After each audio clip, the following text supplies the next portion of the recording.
और इस बीच ईरान से बड़ी खबर आ रही है। आपको बता दें कि लोगों के जहन में दरअसल इस एक सवाल, बहुत अहम सवाल है कि ईरान के सुप्रीम लीडर की शहादत के बाद अब आखिर उनकी तदफीन कब होगी, या उनकी नमाज जनाजा कहां पढ़ी जाएगी, या उनके जो आखिरी रसूमात हैं वो कहां पर अंजाम पाएंगे। इसको लेकर कई अहम सवालात दरअसल गर्दिश कर रहे हैं, क्योंकि इससे पहले जब लबनान में वहां के लीडर को शहीद किया गया था तो उस पर भी इसी तरह के सवाल उठाए जा रहे थे। लोग ये सोचने पर मजबूर थे कि आखिर इस शहादत के बाद अब आखिरी रसूमात अदा कहां किए जाएंगे। लेकिन इस बीच बड़ी खबर निकल कर आई है कि ईरान के सुप्रीम लीडर आयतुल्लाह अली खामनई की तदफीन मशहद में होगी। जी हां, मशहद दरअसल ईरान के सुप्रीम लीडर आयतुल्लाह अली खामनई का आबाई वतन भी है। ताहम आखिरी रसूमात के दिन का तयन अभी नहीं किया गया है कि आखिरी रसूमात अदा कब की जाएंगी, कहां की जाएंगी। इस बात का तयन हो गया है कि मशहद में आखिरी रसूमात अदा की जाएंगी, यानी आयतुल्लाह अली खामनई की जो तदफीन है वो मशहद में होगी। लेकिन अभी कोई डेट दरअसल वाज़ेह नहीं है। मीडिया रिपोर्ट से मुताबिक तेहरान में बड़े ताज़ियती इज्तिमा के बाद तदफीन मशहद में होगी। ताज़ियती इज्तिमा इमाम खुमैनी हॉल तेहरान में होगा। ताज़ियती तकरीब की तैयारियां दरअसल जारी हैं। टीमें दारुल हुकूमत में अवामी विदाई तकरीब के इनेकाद की मनसूबाबंदी कर रही हैं। इस तकरीब की तफसीलात बशमूल वक्त और दीगर प्रोग्रामों की मंजूरी के बाद जिम्मेदारान की जानिब से इत्तला दी जाएगी। वाज़ेह है कि आयतुल्लाह खामनई के वालिद आयतुल्लाह सैयद जवाद खामनई भी हरम इमाम रजा के अहाते में दफन है।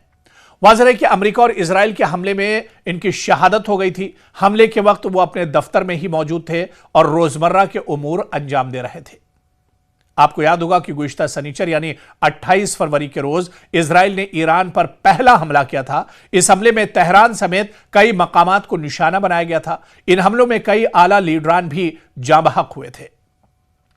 दरअसल 1939 में आयतुल्लाह अली खामनई तेहरान के शहर मशहद में पैदा हुए थे। इनके वालिद का नाम जवाद खामनई था।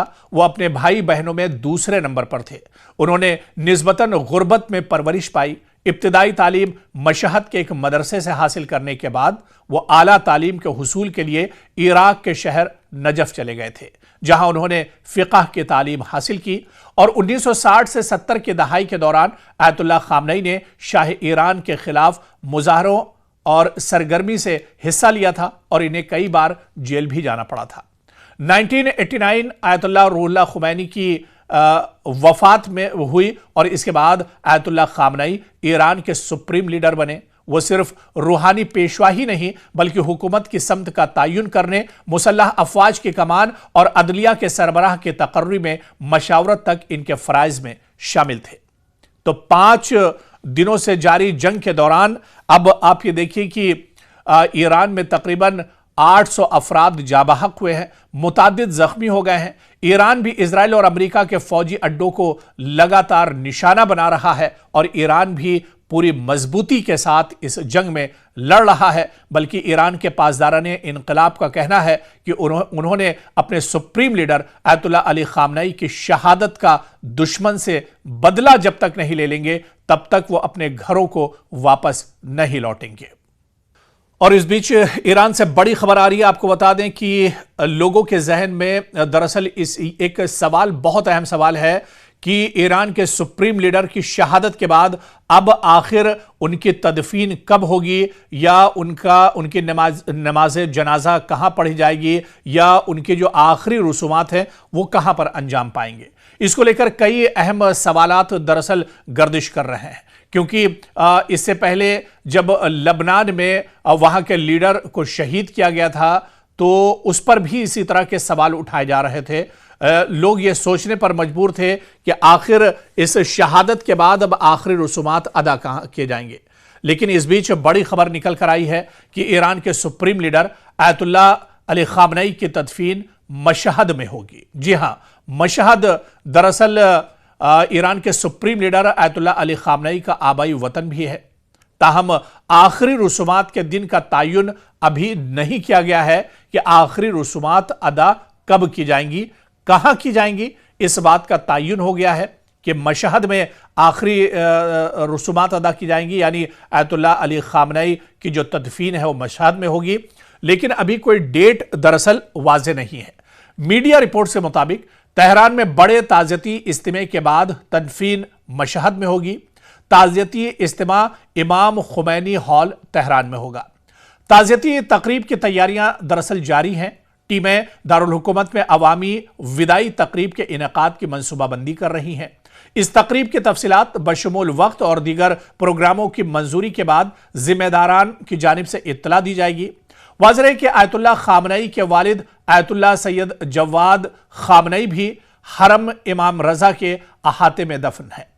वाज़ेह है कि अमेरिका और इजराइल के हमले में इनकी शहादत हो गई थी। हमले के वक्त वो अपने दफ्तर में ही मौजूद थे और रोजमर्रा के उमूर अंजाम दे रहे थे। आपको याद होगा कि गुज़िश्ता शनिचर यानी 28 फरवरी के रोज इजराइल ने ईरान पर पहला हमला किया था। इस हमले में तेहरान समेत कई मकामात को निशाना बनाया गया था। इन हमलों में कई आला लीडरान भी जाँ बहक हुए थे। दरअसल 1939 में आयतुल्लाह अली खामनई तेहरान के शहर मशहद में पैदा हुए थे। इनके वालिद का नाम जवाद खामनई था। वो अपने भाई बहनों में दूसरे नंबर पर थे। उन्होंने निस्बतन गुर्बत में परवरिश पाई। इब्तिदाई तालीम मशहद के एक मदरसे से हासिल करने के बाद वो आला तालीम के हुसूल के लिए इराक के शहर नजफ चले गए थे, जहां उन्होंने फ़िक़ह की तालीम हासिल की। और 1960 से 70 के दहाई के दौरान आयतुल्लाह खामनई ने शाह ईरान के खिलाफ मुजाहरों और सरगर्मी से हिस्सा लिया था और इन्हें कई बार जेल भी जाना पड़ा था। 1989 आयतुल्लाह रूहुल्लाह खुमैनी की वफात में हुई और इसके बाद आयतुल्लाह खामनई ईरान के सुप्रीम लीडर बने। वो सिर्फ रूहानी पेशवा ही नहीं बल्कि हुकूमत की समत का तयन करने, मुसल्लह अफवाज की कमान और अदलिया के सरबराह के तकर्री में मशावरत तक इनके फ़राइज़ में शामिल थे। तो 5 दिनों से जारी जंग के दौरान अब आप ये देखिए कि ईरान में तकरीबन 800 अफराद जाबहक हुए हैं, मुतादिद जख्मी हो गए हैं। ईरान भी इजराइल और अमेरिका के फौजी अड्डों को लगातार निशाना बना रहा है और ईरान भी पूरी मजबूती के साथ इस जंग में लड़ रहा है। बल्कि ईरान के पासदाराने इनकलाब का कहना है कि उन्होंने अपने सुप्रीम लीडर आयतुल्लाह अली खामनई की शहादत का दुश्मन से बदला जब तक नहीं ले लेंगे तब तक वो अपने घरों को वापस नहीं लौटेंगे।